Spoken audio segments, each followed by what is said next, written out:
Hertz पर radio Vitasta हम सफ़र ज़िंदगी का अम्बाला का अपना रेडियो। आज मैं आपका रेडियो दोस्त भारत सोपोरी आपके साथ बराह रास्त यानी लाइव आया हूं और आज हमारे पास स्टूडियो में ख़ास दो मेहमान है।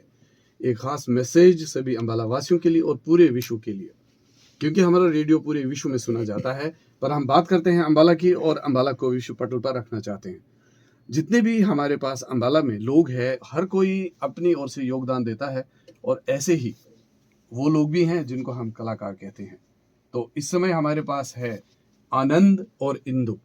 ये दोनों थिएटर के साथ जुड़े हैं और साथ में ये समाज के लिए शॉर्ट फिल्म्स बनाते हैं और कल इनकी एक दोनों की बड़ी मेहनत से एक फिल्म बनाई गई है जिसका नाम है मिडनाइट विजिटर और ये कल रिलीज हो रही है 22 फरवरी 2025 को। इसके बारे में हम बात करेंगे संक्षिप्त में। और सबसे पहले मैं इंदु और आनंद आप दोनों का स्वागत करता हूं। धन्यवाद। आनंद और इंदु, अब जैसे हमने फिल्म इंडस्ट्री में सुने हैं लक्ष्मीकांत और प्यारेलाल, है ना, कल्याण जी और आनंद जी, तो जब डियो यानी कि दो लोग कोई काम करते हैं, दो लोगों की एक सोच होती है, तो वो एक सकारात्मक दिशा में जाती है, जो आप अपने आप को, अपने परिवार को, साथ में समाज को और देश को भी एक सही रास्ता दिखाते हैं। सबसे पहले मैं आप दोनों से एक एक करके ये जानना चाहूंगा कि ये आइडिया किसका था और कैसे ये फिल्म बनी, और कल इस फिल्म के बारे में आप क्या कहना चाहते हैं जो कल रिलीज होगी, कितने बजे रिलीज होगी, तो आप हमारे श्रोताओं को बताइए। जी धन्यवाद भारत जी। देखिए, सबसे पहले जो आपने कहा था कि हम थिएटर से जुड़े हुए हैं, उसके लिए देखिए थिएटर हमें एक बहुत कुछ सिखाता है। तब मैं और आनंद एक बार बात कर रहे थे कि हम थिएटर तो करते ही हैं, तो कुछ ना कुछ नया सीखने के लिए हम क्यों ना कैमरा एक्टिंग में काम करें। तो जब उस पर काम करने लगे तो हमने धीरे धीरे शॉर्ट्स रील्स ऐसे बनाना शुरू किया।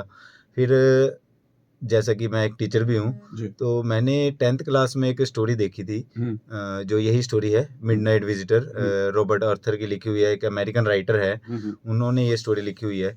तो ये कॉन्सेप्ट मुझे काफ़ी अच्छा लगा, क्योंकि एक स्टोरी है और एक कलाकार का काम है कि स्टोरी को कैसे फिल्माया जाए। एक कहानी स्टोरी टेलिंग होती है, एक फिल्म को सिनेमा पर या पर्दे पर या थिएटर में स्टेज पर दिखाते हैं। तो इस स्टोरी को हमने कोशिश की है कि कैसे इसको स्क्रीन पर लाया जाए।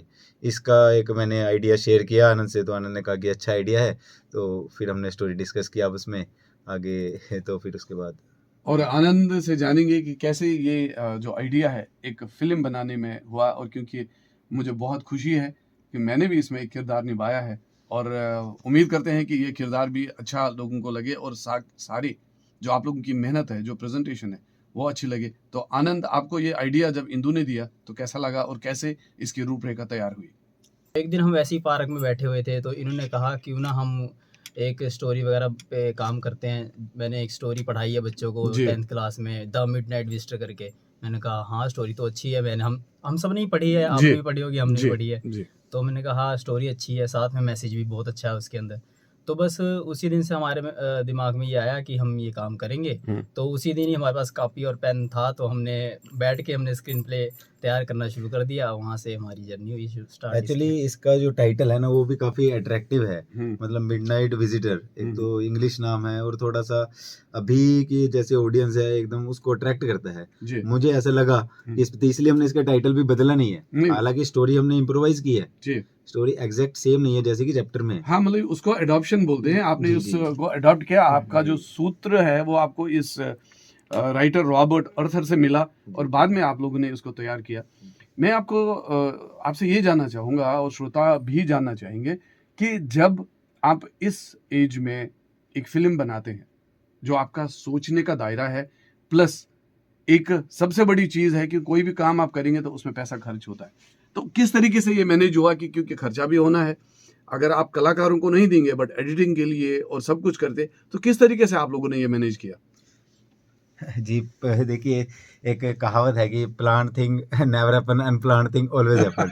तो हमारे साथ ऐसा ही हुआ। देखिए, स्टार्टिंग में हमने जब बजट बनाने की सोची, तो जब उसको देखा तो फिर ऐसा लगा था कि पॉसिबल नहीं होगा, पॉसिबल नहीं होगा। लेकिन by the time with the support of the people, जैसे आप है, आपने भी काफ़ी सपोर्ट किया, और लोगों ने इस तरह से आर्टिस्ट आए, सपोर्ट किया, कभी कैमरा, कभी जिसकी चीज़ की भी कमी थी हमने उसको एडजस्ट किया। ये ऐसा नहीं है कि सारा एक ही साथ सामान आया हमारा, या लोकेशंस वगैरह डिसाइड हुई, उसमें काफ़ी टाइम लगा, लेकिन वो धीरे धीरे हुआ, बाय पार्ट्स हुआ हमारा। ये फिल्म के हमने जो पार्ट से पहले एक शॉट को लेके हम चले कि पहले हम ये सीन बनाएंगे और फिर देखते हैं इसके बाद क्या करते हैं।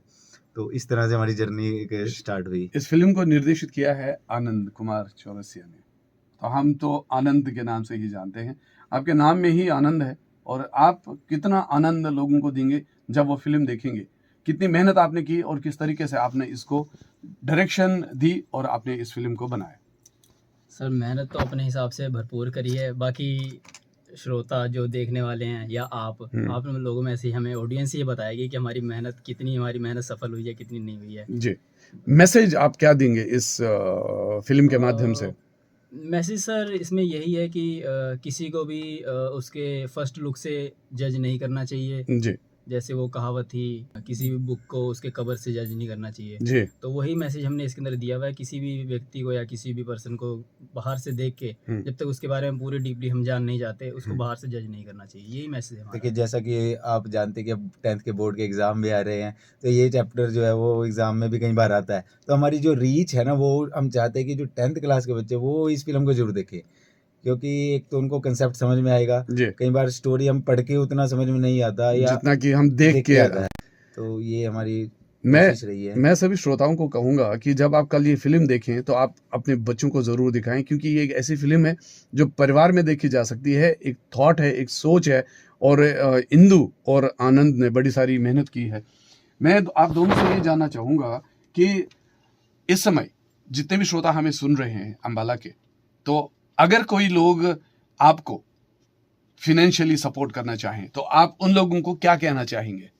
आप सर बिल्कुल हम उनका स्वागत करना चाहेंगे। उम्मीद है कि हमें ऐसे लोग और मिलेंगे, बढ़ चढ़कर हमारा थोड़ा सहयोग देंगे, ताकि हम आने वाले फ्यूचर में और भरपूर अच्छी चीज़ें निकाल पाएंगे, जिससे लोगों को मोटिवेशन या इंफॉर्मेशन मिल सकेगी। या आप कोई मैसेज भी समाज को देना चाहेंगे? आज के दौर में देखिए, यंग्स लोग काफ़ी क्रिएटिव है, और हमारे पास कुछ कंटेंट राइटर है जो अच्छा लिखते हैं, और उन पर हम बनाना भी चाहते हैं थीम्स, लेकिन उसके लिए वही है कि फाइनेंशियल बजट हमें बहुत ज़रूरी होता है। तो हम उसको रोक देते हैं या कम लेवल पर उसको कर पाते हैं, क्योंकि बहुत सारे हमारे साथ जो राइटर है जुड़े हुए हैं, उन्हें कंटेंट लिख देते हैं, लेकिन जब उसको बनाने पे आते हैं फिजिकल, उसमें देखते हैं, क्योंकि उसका फिर खर्चा काफ़ी हो जाता है।